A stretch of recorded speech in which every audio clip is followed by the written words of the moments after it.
Good evening to everyone. Class start करने जा रहे हैं हम लोग जेमिनी की। जेमिनी एस्ट्रोलॉजी साउथ की है, नॉर्थ की नहीं है, लेकिन हमने इसका बेनिफिट कैसे उठाना है अपनी वैदिक एस्ट्रोलॉजी में। सबसे अच्छा और सबसे इम्पोर्टेंट पॉइंट क्या है कि हमने करना वैदिक एस्ट्रोलॉजी है, लेकिन इसकी हेल्प कैसे लेनी है वो इम्पोर्टेंट चीज है। वो आपको मैं सिखा दूंगा। कई चीजें जो होती है ना, हमको वैदिक में नहीं पता लगती। कुछ चीजें ऐसी होती हैं जो केवल और केवल जेमिनी से ही पता लग सकती है। पता तो वैदिक से भी लग सकती है, लेकिन क्या है, उसमें जिंदगी लग जाएगी आपकी उस हिस्से को फाइंड आउट करने के लिए। क्लियर है? अब मैं आपको बड़े आराम से छोटी छोटी पहले चीजें समझाता हूं, आप आराम से सीखो। कोई दिक्कत आएगी तो क्लास में मैंने अच्छे से पढ़ाई देना है। देखो इसके अंदर क्या होता है, पहला भाग होता है चर कारक ग्रह। चर कारक ग्रह, कारक ग्रह क्या होते हैं? ये डिग्री के अनुसार होते हैं। किसके अनुसार होते हैं? डिग्री के। अभी मैं दिखा रहा हूं, आपको सॉफ्टवेयर के अंदर लिखा हुआ मिल जाएगा। ठीक है, आत्म कारक, अमात्य कारक, ठीक है, अमात्य कारक के बाद भात्र कारक, मात्र कारक, पुत्र कारक, उसके बाद जो आता है ज्ञाति कारक, फिर आता है दारा कारक। ये 7 ही कारक होते हैं सिर्फ जेमिनी में। बस जो डिग्री में बड़ा है, जैसे ये मान लो 27 डिग्री है आत्म कारक, अमात्य कारक मान लो 25 डिग्री का है, ये 23 डिग्री का है, ये 19 का है, ये 18 का है, ये 10 का है, ये 7 का। बस डिग्री देखनी, आपको कारक पता लग जाएंगे। सबसे खतरनाक ज्ञाति कारक होता है। कैसे खतरनाक होता है ज्ञाति कारक? ये 6 हाउस को, जो हमारी कुंडली होती है ना D1, उसके छठे घर को रिप्रेजेंट करता है ज्ञाति कारक। यानी रोग, ऋण, शत्रु, रिपु जिसे बोला जाता है, शत्रु को शुद्ध हिंदी में। तो ये 6 हाउस को रिप्रेजेंट करता है। अब ये बाकी जो बचे ना, एक दूसरे से मिल जाए तो राजयोग करेंगे। आत्मकारक, अमात्य कारक, आत्मकारक, भात्रकारक, किसी से भी जुड़ जाएगा तो वो राजयोग बनेगा। लेकिन अगर ज्ञाति कारक किसी से भी जुड़ गया तो सत्यानाश हो गया। अब आप देखिए बड़े ध्यान से, दारा कारक। दारा कारक का मतलब होता है स्पाउस। स्पाउस का मतलब होता है हस्बैंड या वाइफ, राइट? अब आप मान लीजिए, आपका ज्ञाति कारक कोई भी ग्रह हो सकता, मान लीजिए बृहस्पति हो गया ज्ञाति कारक। ठीक है, म्यूट कर लीजिए, कोई भी अपने आप को अनम्यूट ना रखे, वीडियो खराब हो जाता है, आपको सुनने में दिक्कत आएगी। अब मान लीजिए दारा कारक जो है वो चंद्रमा था। अब दिखने में तो वैदिक से ये युति बहुत अच्छी दिख रही है, पर यहां जैसे ही हमने देखा कि ज्ञाति कारक और दारा कारक कुंडली में इकट्ठे बैठे हैं, भाई साहब आपको गृहस्थाश्रम का सुख इस जन्म में है ही नहीं है। बात ही खत्म होगी। हमको तो एक शॉट में पता लग गया ना, हमने कोई दिमाग नहीं लगाया, इसमें सिर्फ एक झलक में हमें पता लगाना है। अब अमात्य कारक होता है किससे रिलेटेड? प्रोफेशन से। प्रोफेशन से रिलेटेड होता है अमात्य कारक। अगर अमात्य कारक के साथ आपका ज्ञाति कारक बैठ जाए, साथ बैठ जाए, या ज्ञाति कारक का एस्पेक्ट आ जाए, तो आपको प्रोफेशन में सारी जिंदगी धक्के खाने का राजयोग होगा। सिंपल भाषा में समझाता हूँ, मेरा डायलॉग है, मैं नॉर्मली बोलता हूँ। मतलब you have to struggle a lot in your professional life. So ज्ञाति कारक का किसी से भी जुड़ेगा वो दिक्कत करेगा। फिर क्या आता है इसके अंदर? मैं 1 मिनट म्यूट कर दूं, अच्छा नहीं लगता। इंसान को खुद सोचना चाहिए कि हमारा अनम्यूट क्यों है। हाँ जी, आगे आते हैं इसके ऊपर।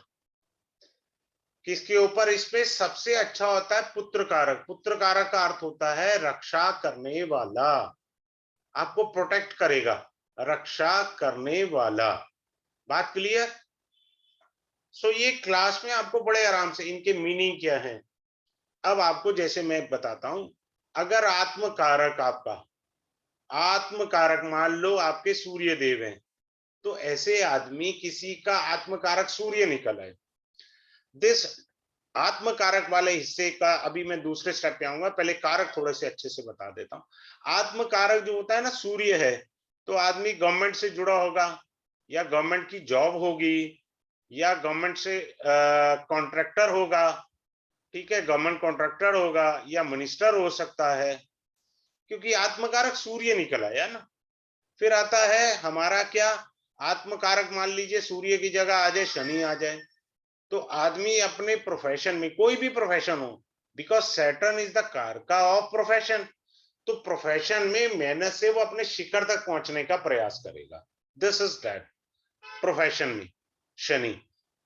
अब मान लीजिए किसी का शुक्र आ जाए, शुक्र आ जाए, तो आदमी 75 साल की उम्र में भी जीन्स टॉप पहनेगा, जेंट्स जीन्स पहनेगा, जीन्स, फीमेल होगी अपने आप को बिल्कुल मेंटेन रखेगी, लाइक स्वीट 15 स्वीट 16 दिखे वो।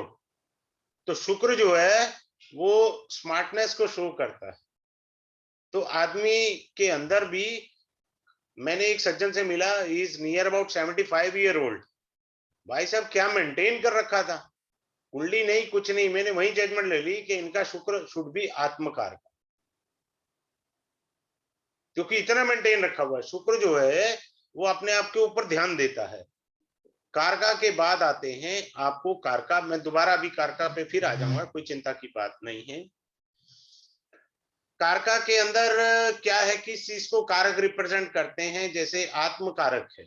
आत्म कारक क्या है, आपकी आत्मा, आपने जन्म लिया, इस जन्म में आप किस चीज में, जो भी आत्म कारक ग्रह होता है, मैं जेमिनी के अलावा सिंपल ये भी वैदिक में बताता हूं कि कोई भी ग्रह जो हाईएस्ट डिग्री पर होगा, कोई भी ग्रह हाईएस्ट डिग्री पर होगा, जीवन वहीं घूमेगा आपका सारा जीवन। बात क्लियर हो गया, पूरा जीवन वहीं घूमेगा आपका, जहां आपका आत्मकारक है हाईएस्ट डिग्री का। मान लो शुक्र है तो शुक्र की तरफ घूमेगा, मान लीजिए शनि है तो शनि सारा जिंदगी आप इसी के इर्द गिर्द घूमेंगे, सूर्य है तो सूर्य के घूमेंगे, चंद्रमा है तो चंद्रमा के इर्द गिर्द घूमेंगे। तो जो आत्मकारक आपका हाईएस्ट डिग्री का प्लेनेट है, जिंदगी उसी के इर्द गिर्द घूमेगी। आपको वहां से पता लग जाता है मैं जीवन जी क्या रहा हूं। बात क्लियर है। इसी तरह अमात्य कारक बताता है हमारे प्रोफेशनल सिस्टम को। अमात्य कारक क्या बताता है, हमारे प्रोफेशनल सिस्टम को बताता है। अगर ये स्ट्रांग है तो हमारा प्रोफेशन बहुत अच्छा स्ट्रांग रहता है। अब इसको क्या होता है, जेमिनी के अंदर बुध बोला जाता है, बुध व्यापार का कारक होता है, बुद्धि का कारक होता है। चाहे आप नौकरी करें या व्यापार करें, बिना बुद्धि के तो दोनों काम नहीं हो सकते, ठीक है। तो इसको डायरेक्टली और इनडायरेक्टली ब्रैकेट में रखें, बाकी अच्छे से तो मैंने क्लास में बताना है। भात्र कारक क्या होता है, मंगल। If you come up to the Vedic astrology, अगर आप वैदिक एस्ट्रोलॉजी में आए तो छोटे भाई बहन का कारक कौन होता है, मंगल। यहाँ पे भी मंगल ही है, भ्रातृ कारक, ठीक है। मातृ कारक, मातृ कारक कौन होता है, चंद्रमा। कैसे चंद्रमा, वहां पे भी वैदिक में हमारा चंद्रमा ही होता है, यहाँ पे भी चंद्रमा है। पुत्र कारक बृहस्पति, वैदिक में भी हमारा बृहस्पति होता है पुत्र का कारक, संतान का कारक, यहाँ पे भी वही है। अब आते हैं, उसके बाद आता है ज्ञाति कारक। ज्ञाति कारक, वहां पे भी हम मंगल लड़ाई झगड़े से देखते हैं, यहाँ पे भी हम मंगल वही देख रहे हैं, लड़ाई झगड़े से। दारा कारक, दारा कारक होता है हमारा शुक्र। शुक्र क्या है, देखिए वैदिक में भी हमारा जो शुक्र होता है वो पत्नी का कारक होता है, यहाँ पे भी पत्नी का कारक है। सेम है, मैं आपको वैदिक के साथ आराम से इजीली बताऊंगा। फिर उसके बाद आता है पॉइंट दूसरा, बड़े ध्यान से देखिए और समझिएगा, आता है कारकांश लगना। अभी मैं कुंडली ला रहा हूं, उसके बाद दूसरा पॉइंट आएगा। पहला पॉइंट था कारक ग्रह है, 4 ही पॉइंट है इसमें पढ़ने के लिए, सिंपल है। अभी मैं कुंडली पर आऊंगा, आपको अभी समझ आ जाएगा। कारकांश लगन, कारकांश लगन आएगा। कारकांश लगन का मतलब होता है D1 चार्ट, मैं अभी बता रहा हूं। तीसरा है आरूढ़ लगना। आरूढ़ लगन का अर्थ होता है, ये भी D1 में देखना है हमें। चौथा है उपपद लगना, उपपद लगन, ये भी D1 में ही देखना है, सॉरी D1। उसके बाद आता है 5वां पॉइंट, स्वांश लगना। ये D9 चार्ट है आपका। ठीक है, बस इतना सा कोर्स है, ज्यादा नहीं है, लंबा चौड़ा, बड़े आराम से सीखेंगे ये 5 point. Clear? Now I repeat all the 5 points to all of you. कारक ग्रह हमारे आत्मकारक, भातृकारक, मातृकारक, पुत्रकारक, ज्ञातिकारक, धाराकारक, ये सब कारक है। कारकांश लगना D1, आरूढ़ लगना D1, उपपद लगना D1, स्वांश लगना D9। अब आ जाइए कैसे देखते हैं, कुंडली पर आइए। अब मैं आपके सामने कुंडली एक दिखाता हूं। आपको कुंडली दिखाई दे रही है स्क्रीन पर? हाँ जी, ये कुंडली है। अब आप ध्यान से देखिए इस कुंडली को। ये आपका D1 चार्ट है। क्लियर है? अब इसमें ये देखिए हाईएस्ट डिग्री प्लेनेट कौन है। ये देखिए यहां ये लिखा हुआ, ये देखिए सामने स्क्रीन पर। आत्मकारक ऊपर है, अमात्य कारक नीचे है। ये ज्ञाति कारक है, ये भातृकारक, ये पुत्रकारक, ये मातृकारक, ये धाराकारक। क्लियर हो गया? जो हाईएस्ट डिग्री प्लेनेट है आत्मकारक, जहां बैठा है, जिस राशि में, कौन है? सूर्य। सूर्य किस राशि में बैठा है? देखिए सूर्य बैठा है यहां पर। तो ये आपका कारकांश लगन हो गया। क्लियर?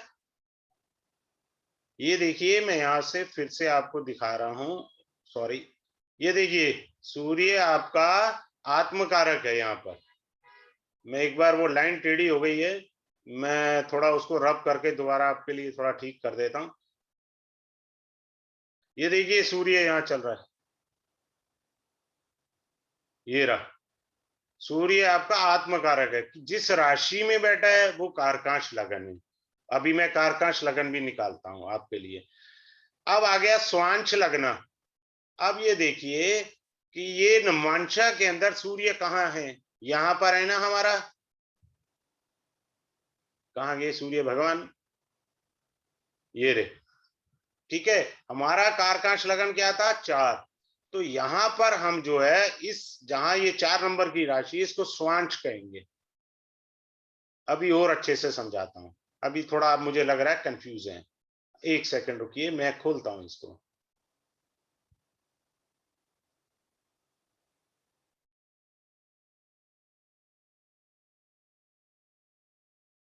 अब दिखाई दे रहा है सब आपको? देखिए कारकांशा लगना, नवांशा में देखेंगे स्वांश लगना। क्लियर हुआ? सूर्य आ गया। उपपद लगना मैं अभी समझाऊंगा, पहले कारकांश लगना को देखिए। बर्थ चार्ट में यहां आ गया कारकांश लगना। ठीक है, एक सेकंड और भी है इसमें नीचे कुछ। ओहो, एक सेकंड। क्लियर हुआ? किसी का, मैं घोष साहब आपका अपना डेट ऑफ बर्थ देना, मैं लेटेस्ट लेकर के समझाता हूँ। थोड़ा अच्छे से और समझा दूं क्या? ज्यादा समझ आ जाएगा इजीली। हाँ बोलिए, एक सेकंड में, एक मिनट इसको हटाता हूँ, दोबारा लाता हूँ और अच्छे से, ताकि लाइव किसी का ले लेते हैं। कोई और बोलना चाहे तो बोल सकता है, मुझे कोई ऑब्जेक्शन नहीं है। बोलिए। हाँ जी, एक मिनट अनम्यूट कर लीजिए अपने आप को। हाँ जी सर। हाँ, एक मिनट, 14/11/1972। एक सेकंड देखो। 14/11 का मतलब हुआ नवंबर नवंबर 1972। ठीक, टाइम 6:57 AM 6:57 AM। कलकत्ता। एक मिनट, 06, मैंने पहली बार लाइव ले रहा हूं। हाँ मैंने जी कहा सर। इस बार लाइव लेकर चलते हैं, देखते हैं। 6:57। Most of the people hesitate to take a live. State आपका आ गया west Bengal. West Bengal Kolkata sir. City Calcutta,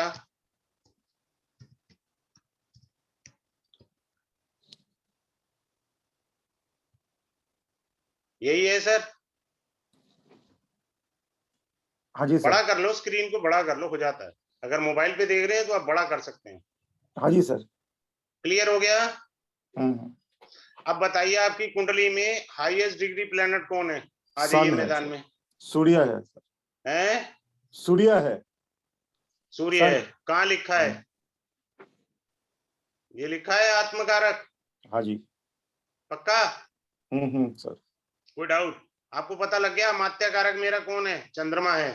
चंद्रमा। तो अमात्य कारक का मतलब ये होता है प्रोफेशन। चंद्रमा इज द कारक ऑफ मूवमेंट, राइट? सर। चंद्रमा कहते हैं मुझे डेली कुछ नया चाहिए, तो आप ऐसा प्रोफेशन करके जल्दी तरक्की करेंगे जिसमें रोज पैसे आते हो, चाहे वो परचून की दुकान हो।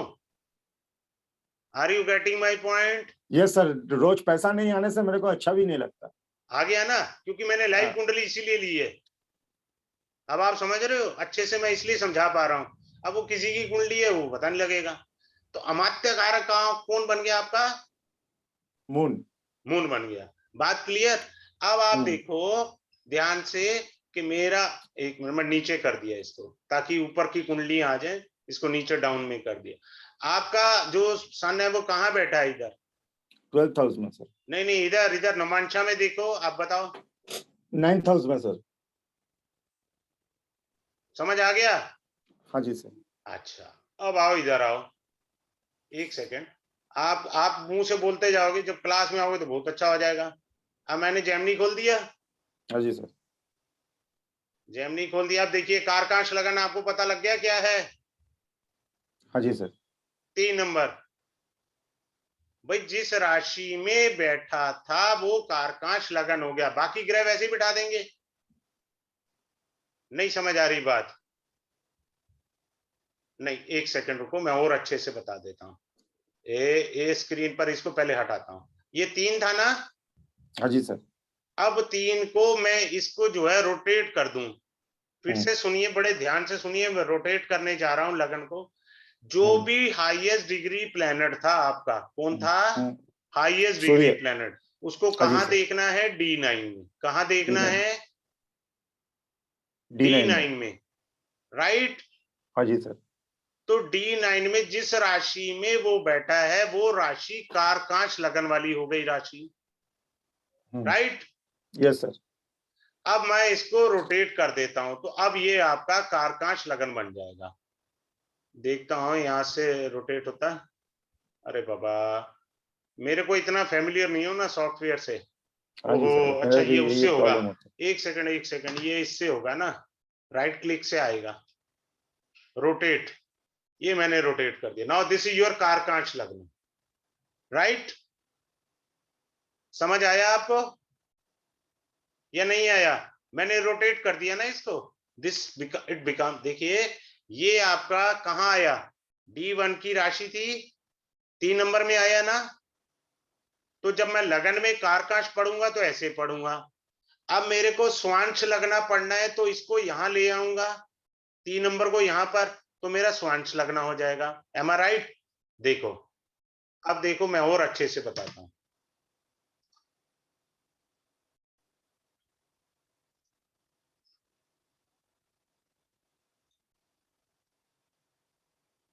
देखिए इधर आ गया ना कारकांश लगना 3 नंबर। हाँ जी, अनम्यूट करो भाई अपने आप को।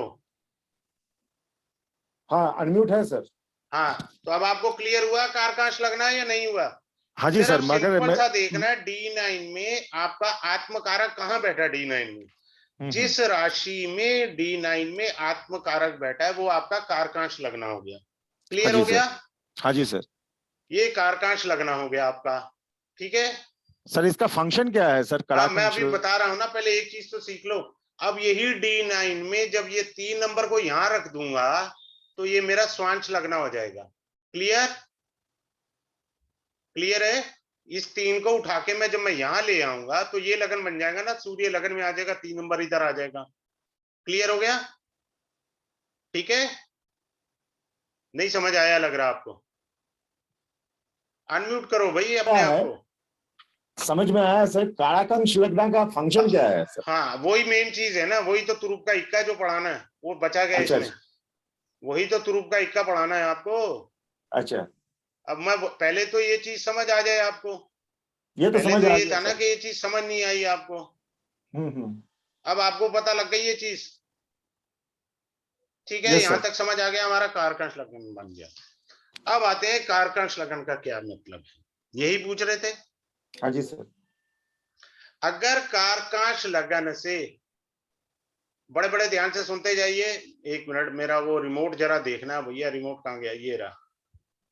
रिमोट जरूरी है ना, आपको नहीं दिखता पर मेरे को यहाँ से रिमोट लेना पड़ता है। अब ये कारकांश लगन हो गया मेरा, राइट। अब यहां से योग पढ़ने हैं, जो मैं आपको कम से कम 95 योगास पढ़ाऊंगा, इंपॉर्टेंट वाले। ठीक है, 1995 योगास, जिसकी झलक मैं दिखाता जा रहा हूं अब आपको। ठीक है, अगर कारकांश लगन से 9th हाउस में, ये कारकांश लगन है, मान लो राहु किसी का यहां बैठा है, तो ऐसा आदमी अपनी कमाई पराई स्त्रियों पर, प्रॉस के ऊपर, अफेयर्स के ऊपर लुटाता रहेगा। सिंपल, ये आप वहां से वैदिक एस्ट्रोलॉजी से ढूंढते ढूंढते टाइम लग जाएगा, इसमें 1 सेकंड में पता लग गया।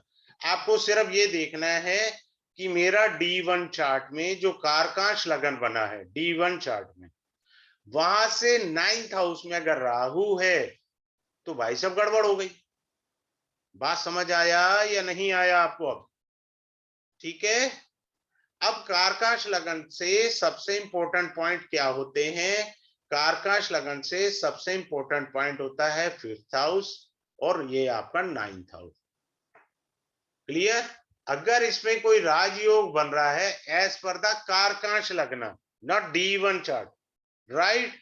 D1 चार्ट के अपने राजयोग हैं, जेमिनी में कारकांश लगन के अपने राजयोग हैं। अब आप देखो, जैसे आपकी कुंडली के अंदर यहां पर कौन बैठा है? मंगल और सूर्य बैठे हैं। क्लियर है? मंगल और सूर्य पंचम भाव में बैठे हैं, सूर्य नीच का हो गया, चंद्रमा जो है वो शत्रु राशि का हो गया। समझ आ रहा है या नहीं आ रहा? लेकिन क्या है कि ये दोनों तृतीयेश और एकादेश हैं, यानी आपको जीवन में लाभ आएगा अपने पराक्रम से, बैठे बिठाए रोटी नहीं मिलेगी। 5th house is house of पूर्व पुण्य। कारकांश लगन कहता है आपके पूर्व पुण्य में पराक्रम शामिल है, आप बिना पराक्रम के इस जन्म में रोटी नहीं खा सकते। सिंपल।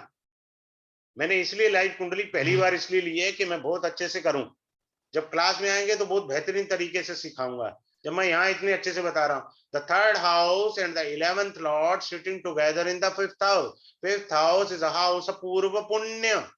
सो इट्स सेड, ये 5वां घर हमारे विवेक और बुद्धि को भी दर्शाता है। बात क्लियर? दूसरी बात, आगे चलते हैं। कारकांश लगन में 2nd हाउस में, ये देखिए कारकांश लगन है, गलती से यहाँ शुक्र बैठ जाता, गलती से यहाँ चंद्र बैठ जाता, गलती से यहाँ बुध बैठ जाता, इस घोर कलयुग में भी आपको पत्नी सुशील, गुणवान, रूपवान मिलेगी। किसी के भी कारकांश लगन के 2nd हाउस में शुभ ग्रह, शुभ ग्रह कितने हैं? बृहस्पति भी तो है, 4 ही तो है शुभ ग्रह। इन चारों शुभ ग्रह में से कोई भी एक शुभ ग्रह बैठा होता, इसमें मैरिज प्रोस्पेक्ट्स है ना, वो बता रहा हूं। ठीक है, तो ये आपके क्या हुए? आपको कौन सी पत्नी मिलेगी? सुशील, गुणवती, रूपवान, अति सुंदर पत्नी मिलती। अब मैं आपको एक और अच्छी चीज बताता हूं, अब आप देखो, अब आप अपनी कितना डिस्क्लोज करते हैं। देखिए 7th lord sitting with the Rahu, clear, it shows your married life is little bit disturb, there is a misunderstanding. बुरा मत मानिएगा, सर थोड़ा बहुत बोलना पड़ता है, सत्य। There is a little bit misunderstanding with your spouse because Rahu is the karka of misunderstanding. जो कि 7th लॉर्ड के साथ बैठा है। अच्छा, बड़े सारे लोग आके बात करते हैं, मैं 1 सेकंड में बता देता हूं, लोग खुश हो जाते हैं। अगर मान लो ये ना हो करके यहाँ शनि होता, दिस इज योर कारकांश लग्न, तो कारकांश लग्न के 7th हाउस में सैटर्न है, तो आप बोल दो, चाहे मेल है या फीमेल है, आप बोल दो आपका स्पाउस आपसे बड़ा है एज में।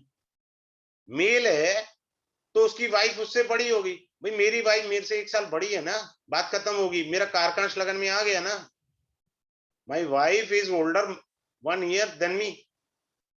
बात समझ में आया? सिंपल सा बोल सकते हैं। अब जो वो क्या नाम है हीरोइन है जिसने वो अमेरिका में जाके शादी करी है किसी अमेरिकन से, उसका हस्बैंड छोटा है, वाइफ बड़ी है, चोपड़ा है, क्या नाम है, प्रियंका चोपड़ा, स्टीव से पता नहीं किससे शादी करी है। तो 7th हाउस में सैटर्न आ गया, तो आप ये कहेंगे, अब आपको ये चीज वहां से वैदिक से नहीं दिखी, यहां से दिख गई। जब मेरे पास कोई आदमी आता है, मैं कहता हूं आपकी शादी तब सक्सेसफुल होगी जब आप अपने से एक दिन चाहे बड़ी स्त्री से विवाह कर ले या कन्या से विवाह कर ले। बात क्लियर? अगर आपने अपने से छोटी से शादी करी, शनि महाराज के विरुद्ध कार्य किया, वो गृहस्थ आश्रम नहीं चलेगा। Is it very clear to you गोशी? टेक्निक समझ आई है? ऐसे सिंपल सिंपल बहुत सारे फॉर्मूले हैं। अब आप देखो, कारकांश लगन में मान लीजिए मंगल बैठा है, सामने चंद्रमा है, चंद्रमा की तो एक ही दृष्टि होती है ना, सप्तम। हाँ जी, या मान लीजिए चंद्रमा बैठा है और मंगल यहां बैठा है, मंगल यहां पे भी हो सकता है, मंगल की तो चतुर्थ अष्टम दृष्टि होती है, ये वाला योग जरा ज्यादा बली होगा बजाय इस वाले योग के। ठीक है, तो क्या होगा भाई साहब, आपको ऐसी गंभीर बीमारी होगी, इलाज करते करते थक जाओगे, ये चीज आप D1 में ढूंढ ही नहीं सकते, ढूंढ लो, बात खत्म, सिंपल। भाई एक मंगल की दृष्टि यहां से आई, 4th एस्पेक्ट 7th एस्पेक्ट यहां से आया, क्लियर है? अगर मैं मंगल को यहां बिठा दूंगा तो 8th एस्पेक्ट आ जाएगा लगन पे। अगर कारकांश लगन में चंद्रमा बैठा है और उसको मंगल देख रहा है, तो आपको जटिल वाला या ऐसा कॉम्प्लिकेटेड रोग हो जाएगा, डायग्नोस करते दवाई खाते जिंदगी निकल जाएगी और उसी रोग से निपट जाओगी। बात क्लियर? अब एक और अच्छी बात बताता हूं, मान लीजिए किसी के जुपिटर बैठा है 5th हाउस फ्रॉम द कारकांश लग्न, ऐसा आदमी अत्यंत ज्ञानी पुरुष होगा, उसको वेद का ज्ञान होगा, शास्त्र का ज्ञान होगा, he'll be a person a very soft spoken, बहुत बहुत ही आदमी नेक दिल का होगा। ठीक है, अगर मान लीजिए इसी की जगह मान लीजिए मैंने कहा शुक्र बैठा है कारकांश लगन से 5th हाउस में, अपन प्रोफेशन भी तो देखेंगे ना, मैं एक हिस्से से प्रोफेशन नहीं देखता भाई साहब। अगर हमने 5th हाउस में शुक्र को बिठाया और गलती से किसी का शुक्र निकल आया, तो मैं उससे पूछता हूं कि आपको कला में कितना इंटरेस्ट है, do you love music, do you love some art, artistic things.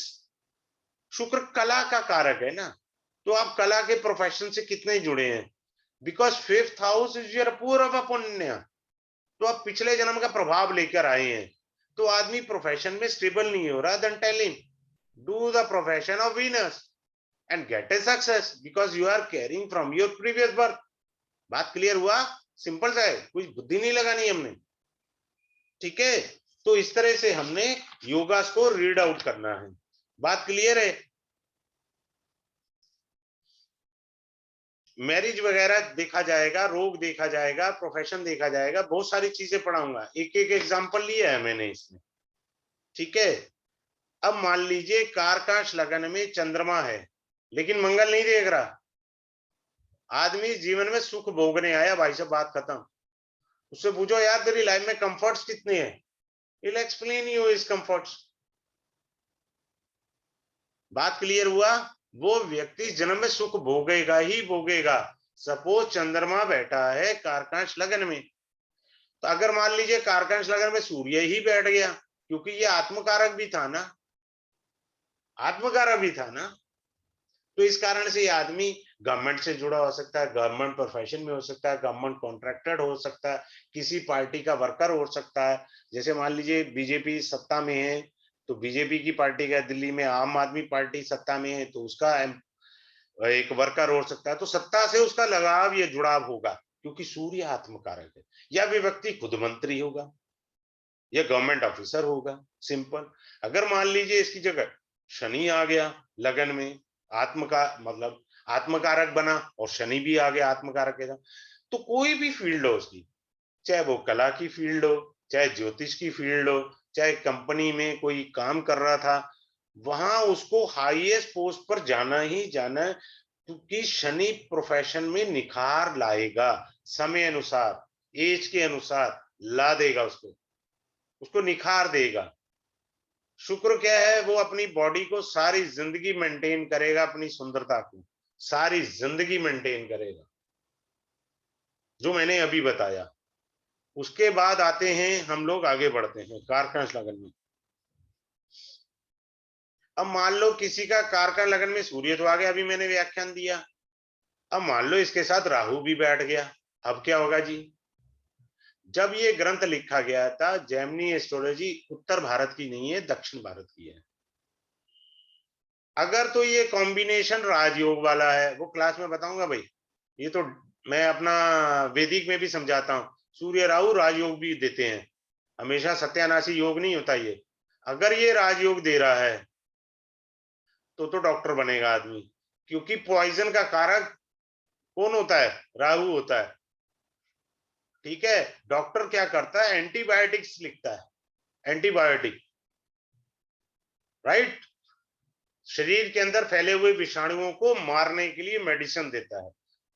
अब जब ये ज्योतिष लिखा गया था, पॉइजन का मतलब है कि ऐसे आदमी को सांप से खतरा है, सर्पदंश हो सकता है, सर्पदंश, सांप काट सकता है। आज भी केरल साइड में आप चले जाइए, वहां बहुत सारे सांपों की जगह हैं, लोग ऐसे ही घूमते रहते हैं, सांप भी घूमते रहते हैं। सबसे ज्यादा जहरीला कोबरा इंडिया के अंदर केवल और केवल केरला में पाया जाता है, ये बात आप याद रखिए। क्लियर है? अब आपको समझ में आया मीनिंग? छोटी छोटी सी चीजें हैं, यहां तो सिर्फ मैं आपके साथ इंटरेक्शन अच्छे से कर रहा हूं। अब आपको एक और चीज बताता हूं, कारकांश लगन की। मेन इसके अंदर कारकांश लगन ही है। श्वास लगना को थोड़ा सा वेरीफाई करने के लिए, जैसे हम D1 चार्ट देखते हैं ना, और D9 आत्मा का चार्ट होता है, तो उससे टैली करते हैं। मान लो मेरे D1 में 3 राजयोग हैं और D9 में भी मेरे घट करके 2 हो गए, लेकिन मैं जिंदगी में तब भी तरक्की पाऊंगा। I have total 5 Raj yoga in my charts. Similarly, we will say in the Karkash Lagna, how many the best yoga we find in the Karkash Lagna, and how many best yoga we find in Swansh कुंडली। पर श्वास के अंदर कमी पड़ा जाता है, 100 में से 100% कारकांश लगना को देखा जाता है। अभी मैं आपको बहुत बेहतरीन चीज बताता हूँ कारकांश लगना की। अब ये कारकांश लगना है D1 चार्ट डी, ठीक है। अब इसके अंदर मान लीजिए 9th हाउस में किसी का मंगल और शुक्र आ गया, क्लियर है? 9th हाउस में आपने देख लिया मंगल और शुक्र बैठा है। भाई साहब, ये आदमी सारी जिंदगी नंबर डायल करता रहेगा, अफेयर चलाता रहेगा, चाहे वो सेक्स करे या कुछ करे, भगवान जाने। हमें कभी किसी के बारे में कोई धारणा नहीं बनानी है, क्लियर है? गलत धारणा ना बनाए, मेरी आपसे हम्बल रिक्वेस्ट। इस बंदे का जो है गड़बड़ रहेगी। एक होता है हम लोग D1 चार्ट में मंगल शुक्र देखते हैं, D1 चार्ट में मंगल शुक्र देखते हैं, तो इसका अर्थ क्या होता है कि आदमी का रुझान सेक्स की तरफ है। सिर्फ रुझान बोलता है। अगर आपको D1 में भी मिल गया और कारकांश लगना में वही बनकर के 9th हाउस में आ गया, बड़े ध्यान से सुनिए, D1 में मंगल शुक्र आ गया, कोई दिक्कत नहीं है, सेक्स में रुझान है, डेट्स ऑल, बात खत्म। अगर वही मंगल शुक्र कारकांश लगना के 9th हाउस में आ गया, तो उसके कई प्रकार के अफेयर्स हैं, कई प्रकार की फीमेल से रिलेशन भी है। कल मेरी नाड़ी की क्लास होगी, तो नाड़ी से 7 जन्मों का साथ, वो भी साउथ की एस्ट्रोलॉजी है, जिसका मंगल शुक्र इकट्ठा है उसको पत्नी वही मिलेगी जो पूर्व जन्म में उसकी पत्नी थी, वही पत्नी आएगी इस जन्म में, दूसरी नहीं आ सकती। उसमें एक राहु का कॉम्बिनेशन होता है, वो मैं उसमें नाड़ी में सिखाऊंगा, वो नाड़ी का हिस्सा है, इसका नहीं है। लेकिन यहाँ पे हम नमांशा कारकांश लग्न में क्या सीखने को मिला, आपका मान लीजिए यहाँ बैठा हुआ था 4th हाउस में कौन, ये 2nd हाउस में मंगल और शुक्र, और गलती से जब आपने कारकांश लग्न बनाया तो यहाँ 9th हाउस में आ गया। तो आदमी गलत है अगर वो अपनी वाइफ के बारे में कह रहा है जी वाइफ मुझे तंग करती है, मेरा कहना नहीं मान, भैया तू भ्रष्ट है, वो ठीक है। क्योंकि आदमी जब आपके सामने कुंडली लेके आता है वो अपना रोना लेके आता है। अब आपके पास ये विवेक होना चाहिए वो सत्य बोल रहा है या असत्य बोल भाषी है, वो ये भी तो चेक करना है ना कि तुम गलत हो, ये तुम्हारी वाइफ तो ठीक है भाई। मैं तो ये चेक करता हूँ, मैं तो कभी वन साइडेड नहीं लेता, मैं तो आराम से सारा चेक करने के बाद बोलता हूँ भाई साहब आप ठीक हो या गलत हो, मुंह पे बोल देता हूँ मैं तो। ठीक है, बात क्लियर हो गया। अब का जैसे हम लोग ये कारकांश लगन है, यही D1 चार्ट में हम 5th हाउस से, किससे 5th हाउस से, अगर तो मेल प्लेनेट है तो हम मेल देवता को ढूंढते हैं। मान लीजिए किसी का सूर्य यहाँ बैठा है तो हम कहते हैं आपके भगवान श्री राम उपासक है, भगवान राम। क्लियर है? अगर चंद्रमा बैठे हैं तो हम कहते हैं शिव है या पार्वती हैं आपके देवता जिनकी आप उपासना करते हो। ऐसे ही हमें कारकांश लगन बताता है। कारकांश लगन के 12th हाउस में अगर किसी का मंगल बैठा है, पूछ लो हनुमान का उपासक है भैया आप, ये कंफर्म करता है काफी हद तक। आपने D1 से देखा, उसको क्रॉस टैली भी तो करना है। हमारे पास कोई टेक्निक तो होनी चाहिए कि हम जो बता रहे हैं D1 में क्या उसकी झलक हमें कारकांश लगन से भी मिल रही है। तो 12th हाउस में कोई जो ग्रह बैठा है, शुक्र बैठा है तो साउथ कहते हैं देवी लक्ष्मी का उपासक है, तो हम उत्तर भारत में कह सकते हैं कि दुर्गा उपासक हो सकते हैं क्योंकि देवी है ना। ठीक है, तो इस तरह से हम उपासना भी देखते हैं। क्लियर हो गया? यहां तक समझ आया कारकांश लगना? अब आते हैं आरूढ़ लगना। क्या आता है? आरूढ़ लगना। आरूढ़ लगना, एक सेकेंड मैं इसको वापस रोटेट कर देता हूं।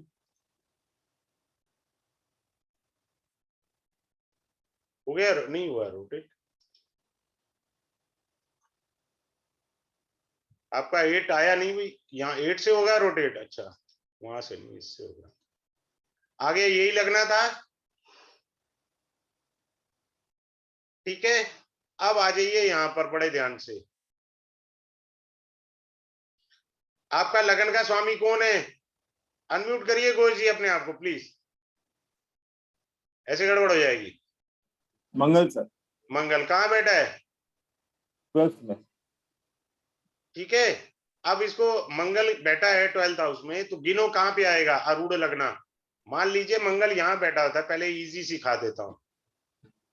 यहाँ बैठा है मंगल, मान करके चले, ठीक है, 1 2 दो। 3 4 यहाँ पे बैठा है ना। तो जहां बैठा है वहां से फिर 4 चलना है, 1 2 3 4। तो अगर मंगल यहाँ बैठा होता आरूढ़ लगना कौन होता?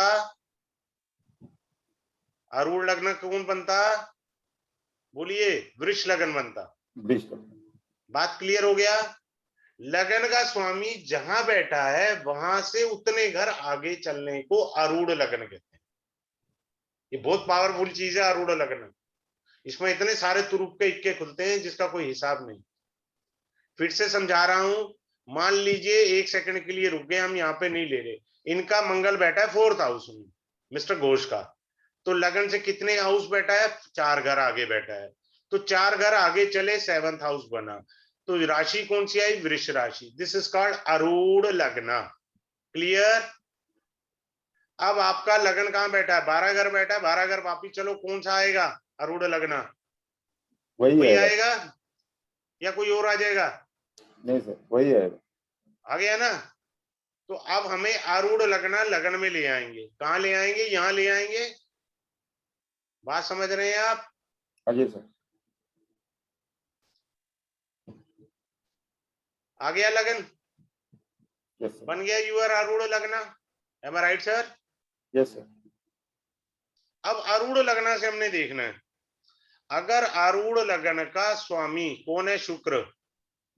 अगर उच्च का है, जिंदगी में सब मिलेगा, बात खत्म।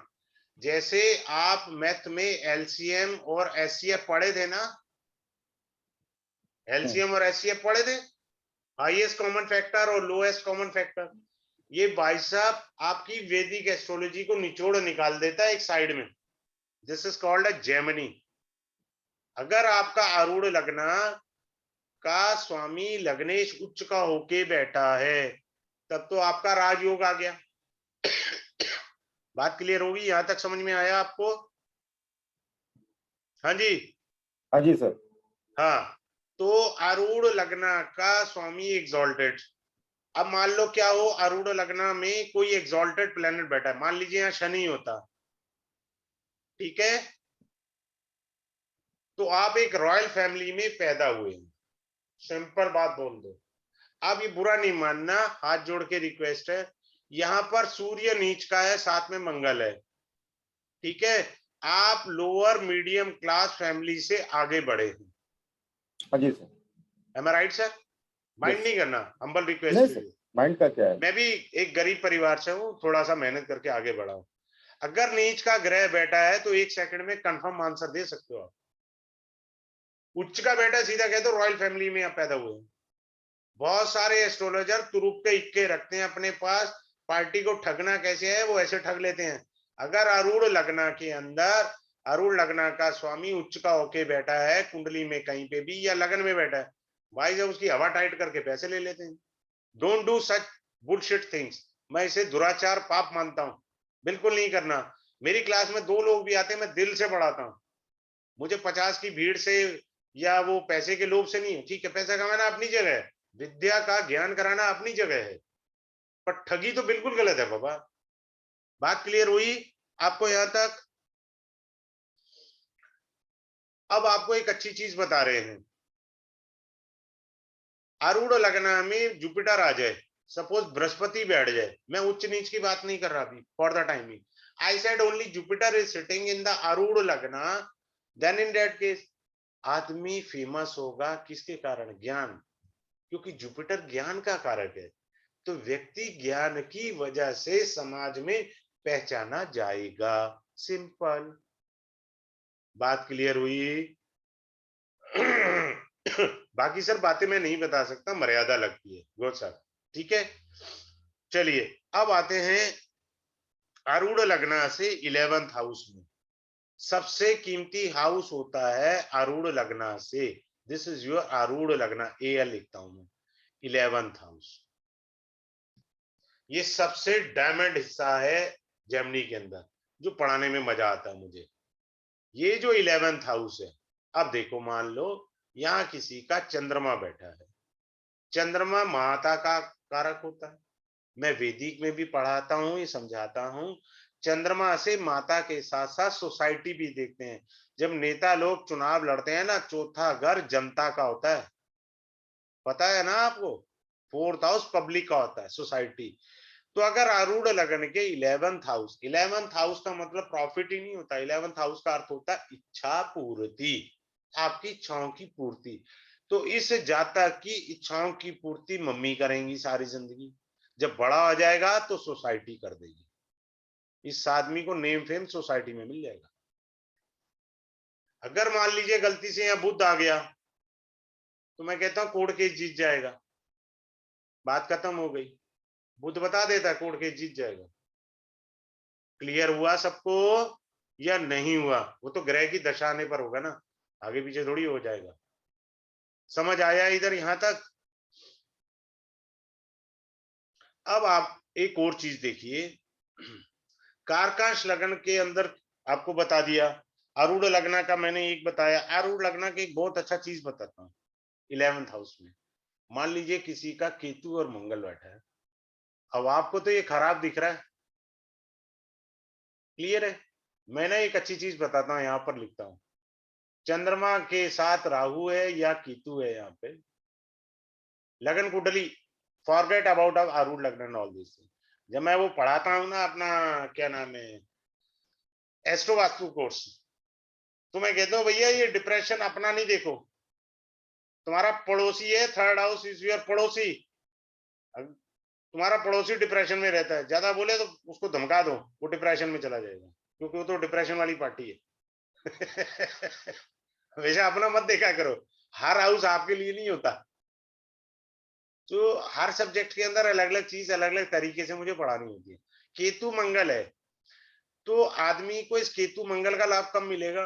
कोई आदमी अपनी प्रॉपर्टी में गलती करेगा तो आपको लाभ आएगा। मान लो उसकी प्रॉपर्टी 50 लाख की थी, वो आप उससे डील करने गए, उसने उठा के आपको बोल दिया मैं 41 में बेच दूंगा, ऐसे ही आ गया, जोश में आ गया, गलती कर बैठा। वो गलती करेगा तो आपको लाभ आएगा। कभी भी अपना गलत हिस्सा मत ढूंढने बैठ जाया करो। एस्ट्रोलॉजी को डीपली पढ़ना सीखें, हमेशा अपने हिस्से को ही मत पढ़ना सीखें। छठा घर हमारा मामा मासी का भी है, जो ग्रह बैठे जरूरी नहीं है। याद रखना, जब तक बड़े जिंदा है पहले वो लपेटे में आएंगे, हम तो बाद में आएंगे। वैदिक एस्ट्रोलॉजी और लाल किताब सेम बात बोलती है। किसी की सूर्य की दशा खराब चल रही है तो अगर उसके पापा श्री जिंदा है, पिताश्री जिंदा है, पहले वो लपेटे में है। उनके हेल्थ इशू, उनके प्रोफेशनल में इशू आएंगे, बच्चे को कम आएंगे। जब पिताश्री नहीं रहेंगे तब सूर्य अपना प्रभाव जातक पर दिखाएगा। ये लाल किताब भी कहती है, ये वैदिक भी कहती है। So this is the same thing. तो हमेशा नेगेटिव ग्रह को कभी अपने पे नहीं रीड कर रहे हैं। या तो आपको रीड करना नहीं आता, या आप रीड करना सीखना नहीं चाह रहे। तो कर्कश लगन में केतु मंगल 11th हाउस में आया। Some will do a mistake in his property matter, that gain comes to you. Simple बात, क्लियर हुआ?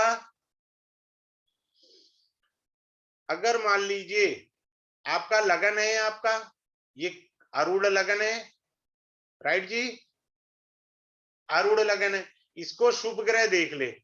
शुभ ग्रह कौन कौन से हैं, बोलिए जल्दी से? बृहस्पति, चंद्रमा, शुक्र, बुध, ये शुभ ग्रह देख ले। इनमें से कोई भी शुभ ग्रह आरूढ़ लग्न को देख ले तो आदमी को पैसे वाली प्रॉपर्टी बना देता है, आदमी को अमीर बना देता है। बात क्लियर हुआ? देखो इधर देखो, आपका बता रहा हूं, यहां तो नहीं देख रहा है ना बृहस्पति आरूढ़ लग्न को? वो जी अनम्यूट करिए। अरे बाबा आप नींद में हो। हाँ ना, नहीं सर, अनम्यूट हाँ, है सर। तो आरूढ़ लग्न में जुपिटर जो है शुभ ग्रह देख रहा है वीनस को, ठीक है, हाँ जी, राहु हाँ का जी। प्रभाव लेके। हाँ, देख कौन रहा है? राहु वक्री होकर के उस तरफ से, वो दूसरा एंगल है, वो नहीं पढ़ा हूं इसमें, ठीक है, वो तो नाड़ी वाला दिमाग चल गया मेरा। एनी हाउ, उससे मत देखो, ठीक है। लेकिन फिर भी आपका जुपिटर 11th हाउस को देख रहा है, that is one of the best good combination, ठीक है। हाँ जी अगर सर। आपको शुभ ग्रह, कोई भी शुभ ग्रह आरूढ़ लगन को देख ले तो जातक अमीर बनेगा, कंफर्म, बात खत्म। बनना ही बनना है उसे, देर सवेर बनना ही बनना है। क्लियर हो गया यहां तक आरूढ़ लगन? Yes sir. अच्छा, ना अब आते हैं दूसरे पॉइंट पे, उपपद लगना। आपका क्या था सर? एएस कहाँ गया, असेंडेंट कहाँ गया? यस सर, 8 में। ये रहा, ये रहा। अब पहले इसको लाओ ना वापस, फिर उधर जाओ ना। लगन आ गया। 12th लॉर्ड कौन है सर आपका? Venus sir. अच्छा, यहां से नहीं, आप सिखाओगे मेरे को। देखो इसी क्लास में मान लो वीनस को मैंने यहां बिठा दिया, शुक्र को यहां बिठाया। शुक्र क्या है, हमने उपपद लगन बनाना है। क्या है? उपपद लगन, यूपीएल, उपपद लगना। 1 2 3 4 5वें हाउस में बैठा लॉर्ड, इसको भूल जाइए शुक्र को, ये आपने बताना है, मेरे को नहीं आता जमनी मेमनी, ठीक है, आपने बताना है। तो आगे से 5 हाउस गिनेंगे, तो कौन सा बना? उपपद लगना, मिथुन। बात clear? Mithun will be the upapada lagna. Am I right sir? Yes sir. So अब आप बताइए वीनस का उपपद लगन क्या होगा? 11 घर चलाना है आगे, चलिए चलाइए, 11 1 घर 2 चलाइए। 3 4 5 6 7 8 9 10 11। बोलिए, 1 2, यहां से चलाए, कैसे चलाना है? 3 4 5 6 7 8 9 10 11। पक्का? गिनती ठीक है? हाँ जी सर। उपपद लगना क्या हुआ? चंद्रमा। बात क्लियर हुई? समझ आया? हाँ जी सर। कोई नहीं, कहो तो 1 सेकंड रुको, 1 सेकंड रुको। अब आप देखो, चंद्रमा हुआ ना, 1 सेकंड रुको।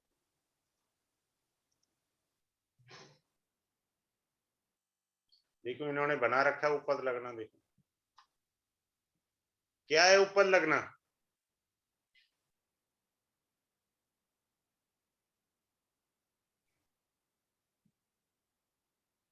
छह नंबर क्यों आया? देखो कहां गलती है।